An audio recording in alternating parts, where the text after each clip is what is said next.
Dear DJ Cory, ang tito ko, manyakis. Itago lang ako sa ngalan nga Angela, 19 years old. May isa ako katito, bana siya sang tita ko, nga utod sang tatay ko.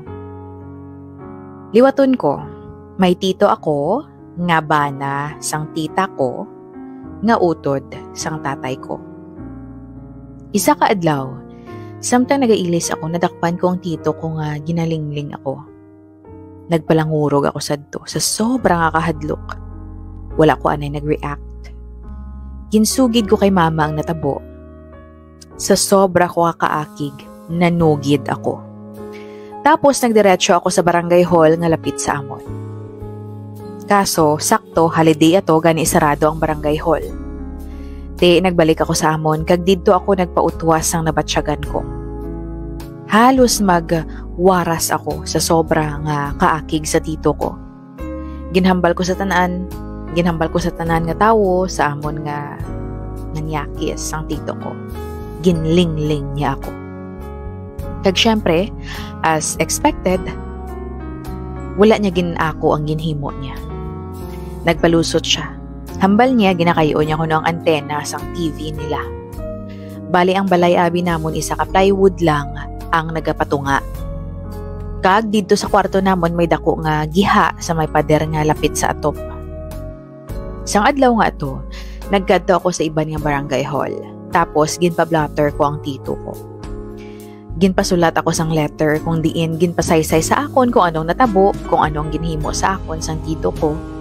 Kaghambal sang barangay, tawagan nila kuno ako para mag-atubangay kami sang tito ko.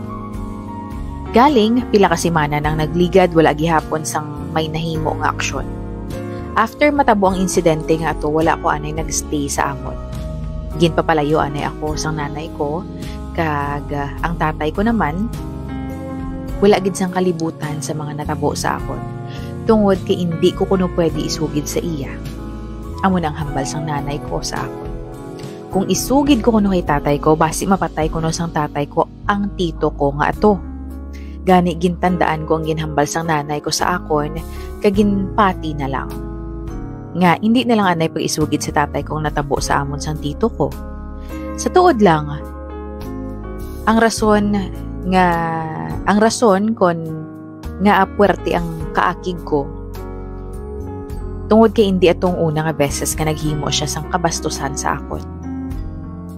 Sang 12 years old pa lang ako, ginila niya ako sang kwarta. Ang hambal niya, hulidan ko kuno siya kung magdulog. Wala abitaw sa balay namon sa amo tong adlaw. Ako lang kagang ate ko, kagang bana niya. Tapos ang tita ko nga asawa sang tito ko, kagang mga anak niya wala. So siya lang gid ang nabilin sa ila. Then sang time nga to, nagwa ang ate ko kagang bana niya. May baklon ko no. Ako lang gid ang nabilin. Nagalanta ako sang TV, sang hinali lang ako ginpalapitan sang tito ko. Tapos ginhambalan niya ako nga tagaan niya ko kuno 350 pesos basta hulidan ko kung magtulog siya. Kinulbaan ako. Nagdali-dali ako gwa. Ginbilin ko nga nagaandar ang TV kagang electric fan namon.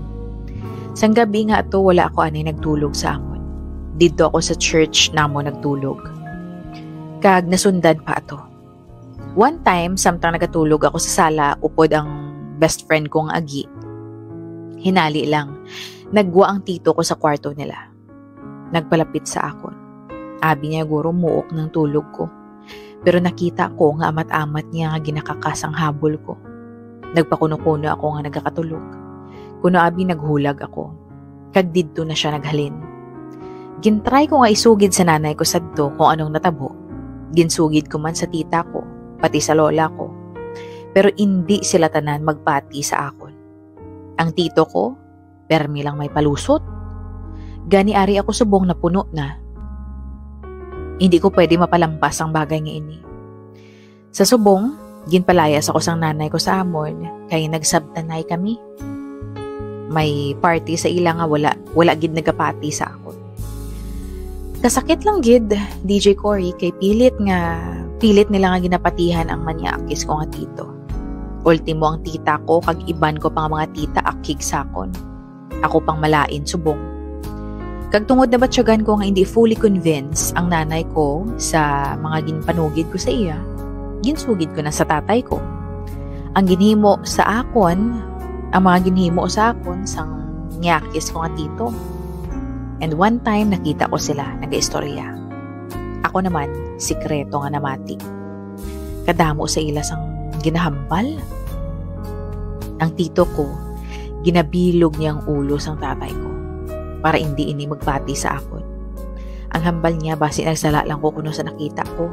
Base na impluwensyahan ako sa mga ginapanglantaw ko kuno nga mga istorya o kung mga ginapamatian ko nga istorya. Ano klase nga pamilya sila, no? Kung sino ang kadugo mo, sila pang maapin sa nyakis na to. Hambal nila, ni hindi ko nalang kuno pagpabayaan.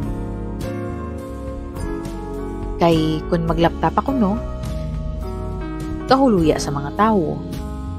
Batas ka na. Siyempre, kahuluya, gidman eh. Dako nga iskandalo. Pero, paano ako? Biktima ako. Sila hindi. Ang tito ko, ginamanyak ako. Kabayaan ko lang.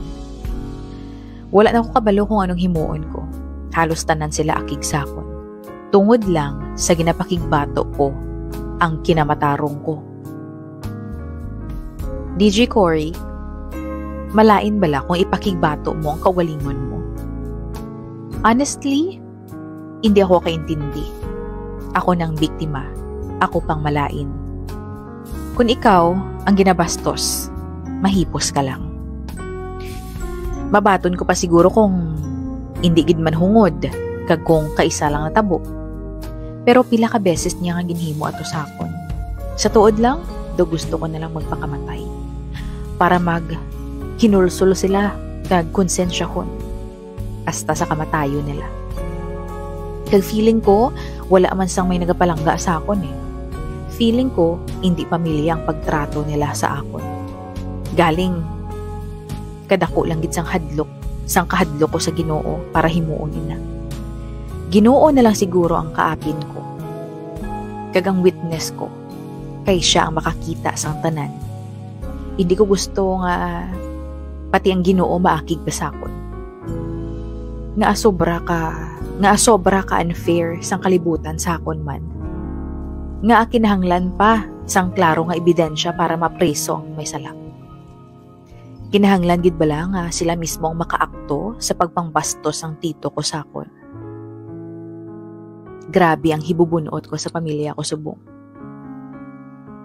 Labi na gid sa mga ginikanan ko, kag mga utod ko, nga wala nagapati sa akon tungod lang nga maalwan ang manyakis ko nga tito sa ila. Ang tatay ko lang gani eh. Sa pagkaintindi ko, daw siya lang ang may pati sa akon. Pero siya mismo, abi ko, sa ilatanan, siya lang ang makaintindi. Kag may paki sa akon. Pero siya mismo, wala nagapati. Kasakit. Tani, sa mga makalantaw sang istorya ko, makahatag ka mo sang advice. Ano pa ba lang dapat ko himuon? Asa diri na lang ako, tani mabasa mo ang sulat ko, DJ Cory. Love, Angela.